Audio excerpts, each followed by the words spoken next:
Breaking news చూస్తున్నాం. MLC Kalvakuntla Kavitha bail పిటిషన్పై విచారణను దేశ అత్యున్నత న్యాయస్థానం వాయిదా వేసింది. కవిత బెయిల్ పిటిషన్కు సీబీఐ అధికారులు కౌంటర్ దాఖలు చేయగా శుక్రవారం లోపు కౌంటర్ దాఖలు చేసేందుకు ఈడీకి 23 వరకు సమయం ఇచ్చింది. ఈ నెల 27న బెయిల్ పిటిషన్పై విచారణ జరుపుతామని స్పష్టం చేసింది. ముందుగా బెయిల్ ఇవ్వాలని కవిత ఢిల్లీ హైకోర్టును ఆశ్రయించగా ఆ కోర్టు నిరాకరించింది. దాన్ని సవాల్ చేస్తూ కవిత సుప్రీంకోర్టును ఆశ్రయించింది. ఇవాళ విచారణకు స్వీకరించిన సుప్రీంకోర్టు కౌంటర్ దాఖలు చేయాలని ఈడీని ఆదేశించింది.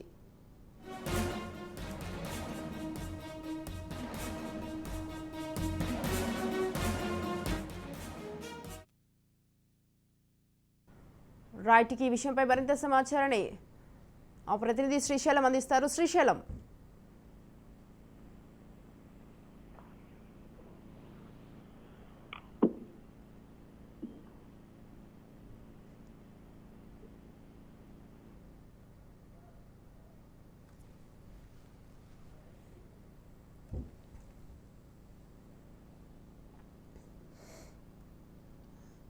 బెయిల్ అప్లికేషన్ పై ఈరోజు సుప్రీంకోర్టులో వాదనలు కొనసాగాయి.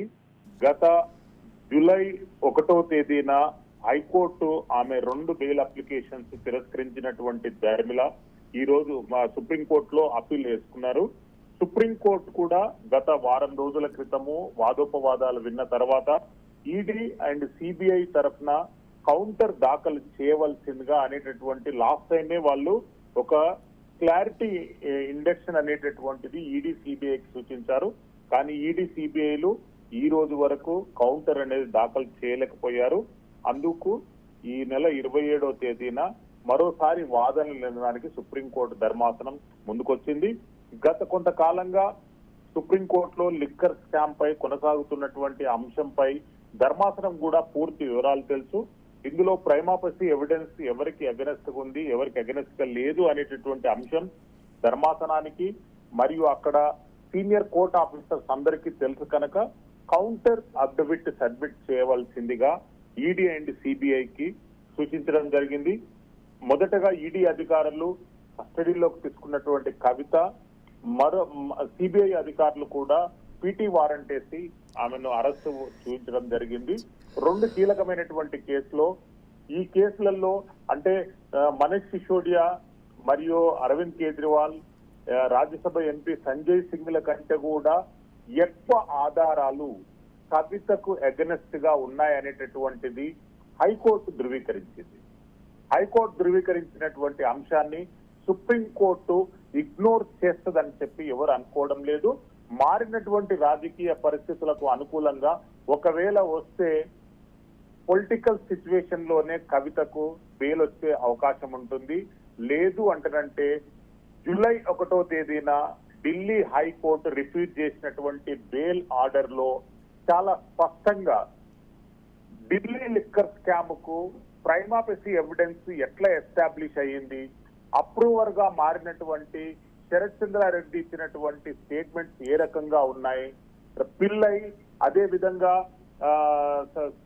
సందీప్ బోయినపల్లి ఇద్దరు స్టేట్మెంట్లలో కూడా కవిత గారి ఇన్వాల్వ్మెంట్ అనేటటువంటిది స్పష్టంగా వాళ్ళు మెన్షన్ చేశారు. ఏ పరిస్థితులలో కూడా ఈ కేసు నుండి కవిత గారు బయటపడేటటువంటి అవకాశాలు ఎక్కడా కనిపించడం లేదు. సుప్రీంకోర్టు కూడా హైకోర్టు ఇచ్చినటువంటి ఆర్డర్స్ ను తోసిపుచ్చేటటువంటి దాఖలాలు పర్టికులర్ ఈ కేసులో కనిపించడం లేదు. అయితే 18 నెలల పాటు తిహార్ జైల్లో ఉన్నటువంటి మనీష్ సిసోడియాకు బెయిల్ వచ్చింది. అదే క్రమంలో వీళ్ళు కూడా బెయిల్కు ప్రయత్నాలు కొనసాగిస్తున్నటువంటి అంశం అనేటటువంటిది ప్రధానంగా బీఆర్ఎస్ పార్టీ కవిత గారి తరఫున ఆర్గ్యుమెంట్ చేస్తున్నటువంటి ముకుల్ రస్తోగి కానివ్వండి, ఆయన సీనియర్ కౌన్సిల్స్ కానివ్వండి, వాళ్ళ వాదనలు ఆ రకంగా వినిపించారు. మనీష్ సిసోడియాకు ఉన్నటువంటి ఫ్యాక్ట్స్, కేసు వివరాలు అనేది డిఫరెంట్ గా ఉన్నాయి. కానీ కవితకు అగెనెస్ట్ గా 164 స్టేట్మెంట్లు స్పష్టంగా కవిత ఇన్వాల్వ్మెంట్ పైన ఆధారాలనేతోని వాళ్ళు మాట్లాడడం జరిగింది. ఇందులో అప్రూవర్స్ కూడా మారారు. అందు గురించి కవితకు బెయిల్ వచ్చేటటువంటి అవకాశాలు చాలా తక్కువగా ఉన్నాయి. ఈ నెల 27వ తేదీన ఏమవుతుందో ఎదురు చూద్దాం.